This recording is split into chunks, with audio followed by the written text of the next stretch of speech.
Welcome again. I thank you for taking the time.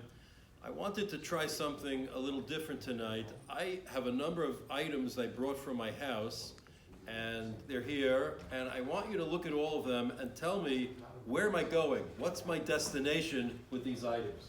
So whenever you leave home, obviously you'd want to take shas with you because you want to learn, and you want to take a siddur with you because you want to daven, and you want to take a Tanakh with you also, which is very important. But there are other things also that's important. You can't leave home, for example, without a phone. All right, it's an old phone. My grandchildren use it as a toy until they reach the age of 3, and then they say, Zadie, this is not real, we want a real phone, but here's a phone. And you don't want to leave home without pictures, a photo album, you need that too. And you can't leave home without music. Avram Fried, can't beat that. You want that as well. And videos, you can't leave home without videos. So when you think, where am I going with all this? What's the end goal? Of course, you want to take your mail with you. You may have to answer your mail. You want to take a map. These things still exist. A map of Washington, D.C., of all places. And it's important, you want, you leave home in the morning. You want to take with you a newspaper to read, the Wall Street Journal. That's important. And in case you have some spare time during the day, you have a news magazine, Washington Examiner, it's a good magazine. And you have sports, I don't know who this is, but you won't be able to access your sports during the day. So that's that. And of course, when you leave home, you want to take with you also some folders, some work folders, if there's work that you have to do. And you may have some free time to read. There's a book, Appeasement, by Tim Bouverie, interesting book, at the late 1930s. Whoops. And you want an encyclopedia as well, because you have all the information in there. Let's say with my work product and my books and put it all up here, and it's very hard to keep track of. So I thank you, and now I'll ask you, I have all these things here, where am I going? I leave my home in the morning, where am I going with all this? And the answer is, sad to say, this is how the average Jew goes to Shul every morning. Because everything here and more is what you find on one of these, a smartphone. Everything here. You have your siddur, your shas, your tanakh to make it all look holy. And then you have your newspaper, your magazines, your videos, your encyclopedia, your map, your work product, of course your mail, because you can't be without mail for a few seconds. You have all of that, and then you walk into Shul, and you think you're going to daven with all of this here. And this represents the outside world. This is not the inside world of the Shul. This is all the outside world. And if you think you're going to bring the outside world into Shul and still have a Shul and be able to daven, I hate to tell you this, it's not so. It's impossible. It's not going to happen. Now, I've been waging, sad to say, a losing battle against smartphones and shuls for many years now. There have been moderate successes. Maybe I win a skirmish or two here or there. 10 years ago, we implemented fines. Person's phone went off, it's $25 fine. We collected 2 such fines until somebody said, you know what, I don't mind giving money to the shul. I'll let my phone ring. I'm happy to give it tzedakah. That didn't work. Make announcements constantly. Never fails. Even if I announce it before davening, during davening, invariably, mincha ma'ariv during the week, sometimes shachris, there's always a person, phone goes off, you can't daven a tefillah, not even a tefillah, without a ring, a ping, a ding, a buzz interfering, and always during Shemona Esrei, so everybody could hear it, not without fail at all. And I tried the soft approach, the hard approach, soft approach, the soft approach being, remember where we are and why we're supposed to be here. So here's a little harder approach. We'll say on Rosh Hashanah, Umalachim yechafezun. The angels tremble on the Yom Adin. They're trembling, all right? As we should be trembling also. But you know what happens every day? When we walk into the shul and we start to daven, we put our talis down and our tefillin down, we put our cell phone down next to it. The malachim look down and they're laughing at us. And they're thinking, this guy's going to daven? And I'm sure Michael says to Uriel, what's the over-under on this guy today? You think within 3 minutes he'll check his phone, or 2 minutes he'll check his phone? And we think that's a tefillah.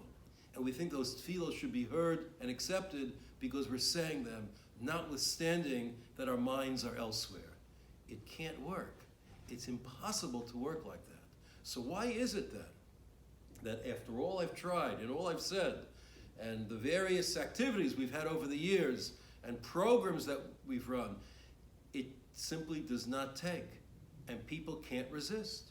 Guy walks into Shul, puts his towels, his tefillin, his phone down, he picks up his towels, he kisses it, puts the towels on, picks up his tefillin, winds it on, kisses it, winds it on, picks up his phone, kisses it, and then puts the phone down. And they're all remaining there.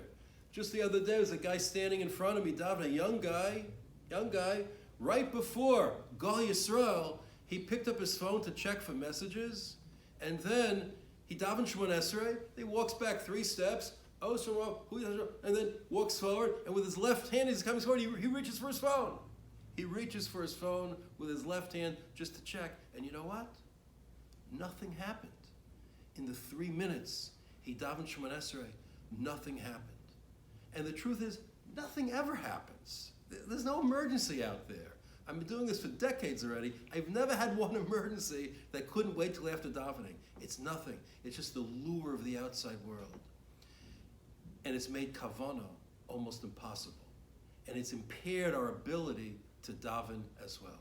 So why can't people detach themselves even for a few moments from their phones? It's because it's become an addiction. It's not just a desire, a hano, a pleasure, an enjoyment. It's an addiction like any other addiction. B'shochbecha u'v'kumecha. You go to sleep with your phone at night, you check your phone the first thing in the morning. You talk to your phone, communicate with your phone more than you do with your spouse, more than you do with your children, or grandchildren, or parents, or grandparents. And it's very sad. And much has been written already about the addictive qualities of the smartphone. We realize it has a value. Of course it has a value. But its value is vastly overwhelmed by the way it impairs our lives, especially impairs our spirituality. The person can't separate himself or herself. Just a few weeks ago, a woman's phone went off during Mincha Ma'ariv. Feminism has conquered everything. If a person can't divest himself from his phone for a few minutes of tefillah, then something is very wrong. And that's the addiction no worse than any other addiction. And if there's no tefillah that cannot be conducted without a ping, a ding, a pong, a ring, a buzz, there's something wrong with our tefillahs. And it affects everybody. I was in a shul this summer outside of this area, and my eyes almost popped out of my head during Chazaras HaShatz. The rabbi took out his phone and starts emailing, checking his emails, texting people, writing, etc. in the middle of Chazaras HaShatz. So what are the people supposed to do? What are children supposed to do if they see their parents addicted to their phones? What are they supposed to do? I can't even criticize a teenager who can't separate himself or herself from the phone on Shabbos because they're addicted also and they've never known another world. To them, it's their arm, it's their tongue. It's as if you're telling them, cut off your tongue for Shabbos, cut off your hand for Shabbos. But that's the addictive qualities that blind us to every other reality that exists. There is a lot of knowledge out there. There's not a lot of wisdom. Nobody would go to a job interview with all these things in front of him and expect to get the job. No one sits at a job interview and is looking at his phone and is texting and answering emails. No one would be hired for a job. I have to say, wouldn't surprise me though, if an interviewer sat there with his phone, texting and emailing while interviewing someone. But no one should have any right to think he'd get a job if he's busy doing other things. Then how then do we think HaKadosh Baruch Hu is going to hear our tefillos when we're constantly distracted? And of course, people say, well, it's not a problem, it's off, it's on vibrate, etc. It's a problem nonetheless. To have it on you is a problem. To have it out is even worse, even if it's off. Because the studies say, and the studies never lie, the studies say that if you have a phone in the vicinity, the mere presence of a smartphone diverts people's attention, other people, observers, from what they're doing, and in fact increases their blood pressure. And it reminds them right away what's happening there in the outside world. I want that. I want to be there. I want to be there and not here. And when you have the attitude, I want to be there, not here, people absolutely cannot daven anymore. Ki sashuv el Hashem Elokecha b'chol levavcha u'b'chol nafshecha. We return to God with our hearts and with our souls. All our resources have to be harnessed. And in fact, we say we have to love Hashem b'chol me'odecha. Me'od. Rabbi Chet used to say that me'od means very.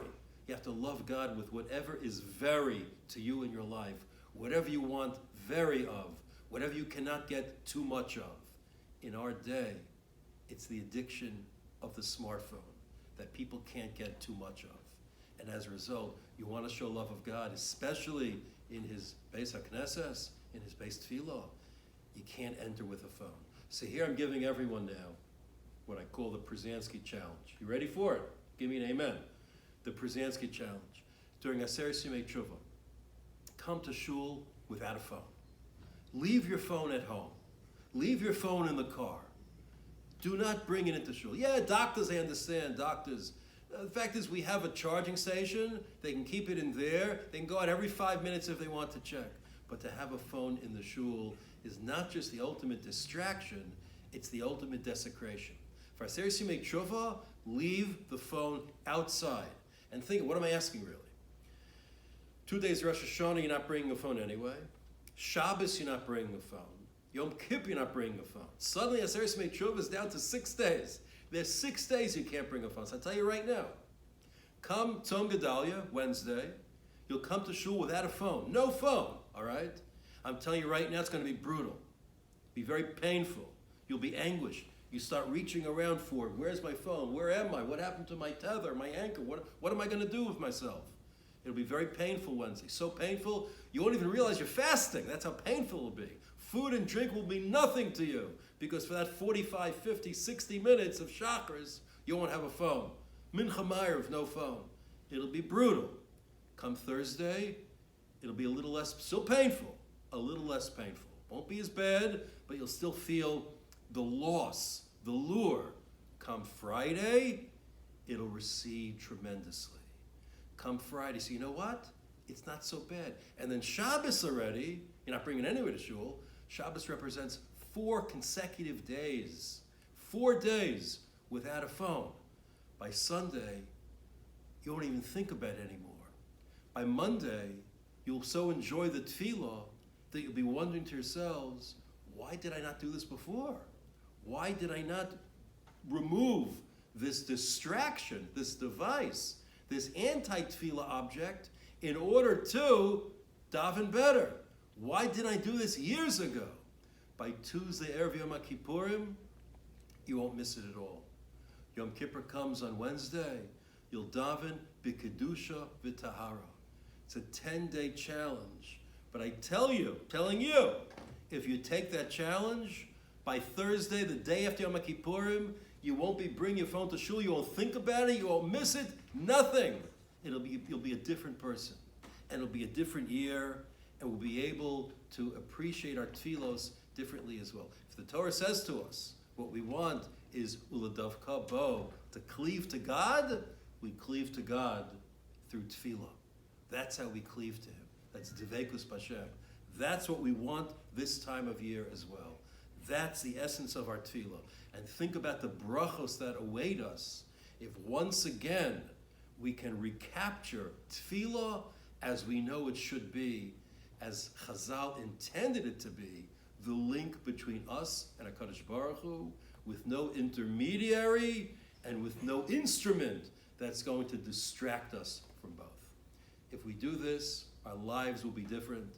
You'll appreciate having watched this video, as I appreciate the videographer and the audience as well. And we zocha to all of Hashem's blessings for a year of life, of Chaim Tovim U'Shalom. Lanu L'Chai Yisrael. Amen.